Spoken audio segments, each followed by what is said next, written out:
This is like a cheat code because right now she's got you pegged. Right now she knows exactly the buttons to push. She knows what to say to you to get you bent out of shape a little bit, right? I've talked about this before. She knows how to do it. That's only because you don't understand who you are and fully how you should be operating in these areas. You just say, this is who I am. You want to know what would be nice is if your wife was willing to just take some time instead of focusing on you and your problems all day, that she focused on her problems all day. Wouldn't that just be nice that she didn't bust you out for every small thing, didn't call you out for being rude or mean or all these different things? Instead of her doing that, she actually looked at herself and said, man, I'm making some mistakes here. I can do better too. Wouldn't that just be like ideal? Well, I'm here to tell you that ain't finna happen. It's not gonna happen the way that you want it to. It might happen over time, but not in the way that you would desire to. And this is what I want to talk about today, why self-awareness is so key for a marriage to be successful. And the reason I want to talk about it with you is because you got to become self-aware. Not because it's like you're trying to constantly like one-up her, but you're trying to find ways to be better for her. That's it, right? So like, comment, subscribe, and we're going to go ahead and jump right into this thing. One thing I had to learn about self-awareness that was very important for me was that I had to be able to see what issues I was actually dealing with in my life. Things that she would say to me and say, hey, you've been screaming too much at, or your voice is always so loud when you're talking to me. Why do you have to raise your voice? And for me, I might say to myself, well, I raise my voice because I'm frustrated, right? But is that because you're frustrated? Truthfully, is it because you're frustrated? I know you guys are all probably like, yeah, for sure. Like, what else would I raise my voice for? I don't know. That's why I'm asking. That's the whole part about self-awareness. Sometimes people, I've seen them get really upset and not raise their voice. They do the exact opposite. They don't even yell at all. They don't even speak.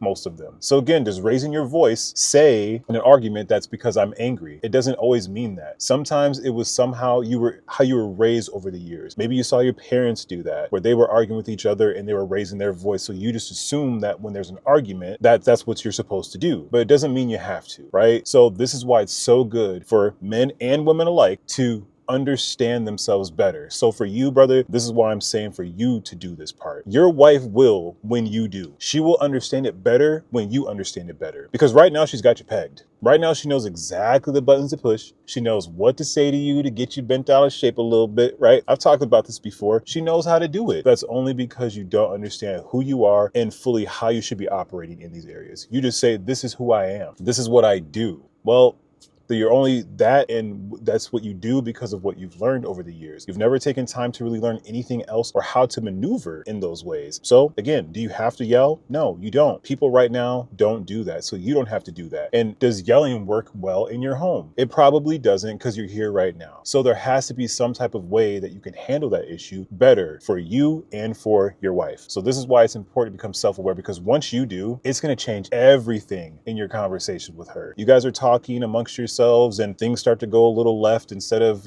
staying on track. You start to hear her voice raise up a little bit. She's hearing your voice raise up a little bit. Now you're upset. She's upset. That's the normal part, right? But let's say it happens again. She's starting to get up and you stay right here. She's raising up because she's trying to figure out why you haven't gone up yet. Why haven't you taken this leap with me? And if she goes up even more and you're still here, she's going to, by default, have to come back down because she will start to see and hear that he's not reacting. He's not doing any of this stuff. Well, I don't understand why he's not reacting. You want to know why she'll say that to herself? Because, again, she's had you figured out for years. Had you figured out for years, bro? She got you locked up. And you don't want that no more, do you? And if you don't want that anymore, don't focus on her and what she needs to be doing. Focus on you and the self-awareness, man. This is like a cheat code to improving in your relationship. Ultimately, you're doing it for yourself because you need to be better as a person, and you can be better as a person. You know you can. You know there's more that you can do in your home. You know you can step up differently and show yourself differently. You know you don't have to always yell and argue, but you choose to. And when you do have those arguments and all those different things, now you're in a place where you don't relate to your wife the same way. She's looking at you just wondering if you're ever going to change, and you're doing the same thing too, saying like, this is terrible for me. I don't like living with a woman who always is arguing and yelling. Well, again, brother, I'm telling you this right now. You don't have to argue and yell, even if it had nothing to do with her. Okay, you can find a way to change your tone, your delivery, your pitch to get something different, a different point across. Because right now, all she knows is when you go red, this is how she responds. But once you start responding differently, then she has to change. It's not going to be something that happens tonight. It's not going to be something that happens tomorrow. It's going to be something that she's going to try and see if you're really this new person that you're acting to be.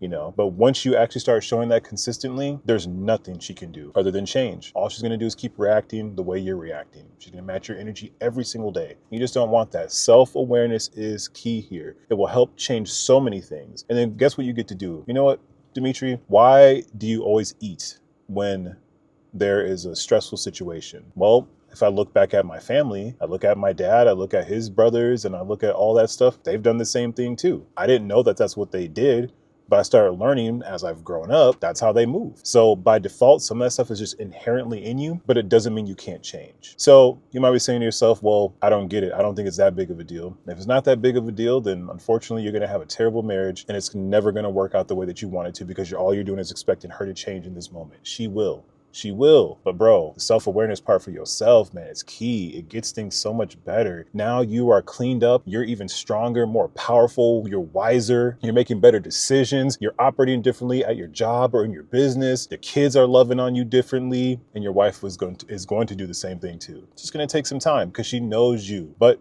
you don't want her to know you like that. You want her to know you for the guy who's not always yelling. You want her to know you for the guy who's like loving and still, when she's tripping, that can still hold his composure all day. This is a lot of work. It took me some time to really get there with my wife too. I had to recognize these areas. Like, I don't like dealing with these stressful situations because I don't know how to respond to her when we get into a very high level conversation. But the only way I started learning how was to, one, recognize that I do that instead of just blaming her because I'm in this place, and start saying like, what can I do to figure this out? Because I don't want to do this anymore. I don't want to argue with her either. Like, I'm not trying to do this. I love my wife. So I had to think of those things I could do for myself. And eventually over time, we started having more conversations and I got to practice all those things to see, am I really capable of doing this thing? So once I figured out, okay, it wasn't a fluke anymore. It wasn't just something I was practicing anymore. Now I do this thing. She knows it. She sees it. So then she starts changing in the conversations too. So sometimes the best way we can do things is for us to recognize ourselves, recognize what we can be better at, why these triggers are happening. But once we figure those things out, we start making the adjustments, apply it into the marriage, keep working at it, and eventually she's going to start to see that change in you, and then she'll start to have to change too. Otherwise, she got a problem. So at the end of the day, brothers, hope this information is good for you. Hope you enjoyed it. Take care of yourselves, and we'll talk soon, all right? See ya. Peace.